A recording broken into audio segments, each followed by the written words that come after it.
voy caminando desde Cafarnaún hacia Tabga y es un camino de una media hora, aquí bordeando el lago de Galilea. Entonces tenemos este hermoso paisaje con estas plantaciones y bueno, pues vamos aquí a leer el Evangelio de hoy, que dice así, del Evangelio según San Marcos. En aquel tiempo Jesús salió de nuevo a la orilla del lago, aquí donde estamos, más o menos. Salió de nuevo a la orilla del lago y la gente acudía a él y él les enseñaba. Y al pasar vio a Leví, el de Alfeo, sentado al mostrador de los impuestos y le dijo: sígueme. Se levantó y lo siguió. Estando Jesús a la mesa en su casa, de entre los muchos que lo seguían, un grupo de publicanos y pecadores se sentaron con Jesús y sus discípulos. Y algunos escribas fariseos, al ver que comía con publicanos y pecadores, le dijeron a los discípulos: de modo que come con publicanos y pecadores. Jesús lo oyó y les dijo: no necesitan médicos los sanos, sino los enfermos. No he venido a llamar a los justos, sino a los pecadores. Palabra del Señor. Entonces Jesús llama a Mateo, más o menos ahí por la orilla del lago, en alguna parte que fuera de entrada a la ciudad, probablemente cerca de la entrada a Cafarnaún, aquí muy cerca. Y lo llama a pesar de que era un publicano.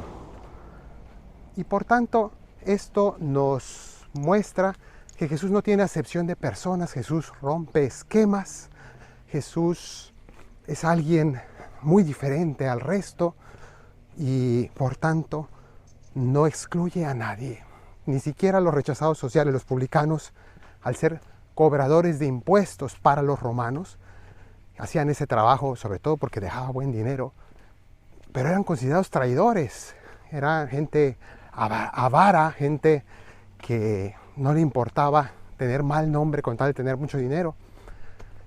Jesús llama a un publicano y le dice: sígueme, quiero que seas de los míos. De hecho, terminaría siendo no solamente uno de los apóstoles, sino además uno de los evangelistas. El primer evangelio, el evangelio de Mateo, primero en el sentido del orden en que lo tenemos en la Biblia. Y por tanto,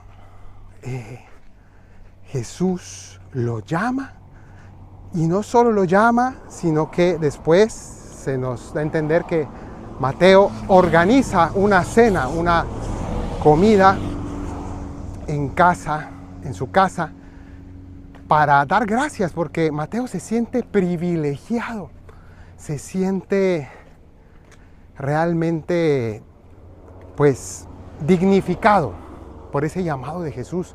Toda la gente lo consideraba alguien que no valía la pena, un pecador, y ella se había asumido probablemente en esa calificación de sí mismo, y Jesús con esta llamada de amor le hace ver que tú no eres eso, tú eres mucho más, y yo te tengo preparado un camino muy distinto.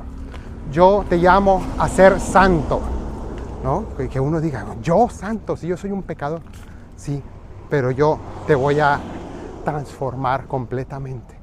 Entonces, Mateo organiza esta cena en su casa con sus amigos, que son otros publicanos y otros pecadores, gente de su condición. Y entonces llega Jesús con sus apóstoles, los fariseos empiezan a criticar. ¿Qué dice Jesús acerca de esto? No son los sanos los que necesitan médico, sino los enfermos. Yo soy médico, por tanto he venido por los enfermos. No he venido a llamar a los justos, sino a los pecadores. Jesús se sigue sentando a la mesa con los pecadores. Cada vez que celebramos la misa, esa es la mesa donde Jesús se sienta. ¿Con quiénes? Con nosotros. Y si nosotros nos sentimos de los sanos, mal asunto. Nosotros somos de los enfermos. Somos pecadores. Y si no hemos hecho peores pecados, es porque Dios es muy bueno y nos ha dado la gracia y nos ha librado de eso. Pero no nos debemos sentir mejores que nadie. Que el Señor te bendiga desde Sion, el que hizo cielo y tierra.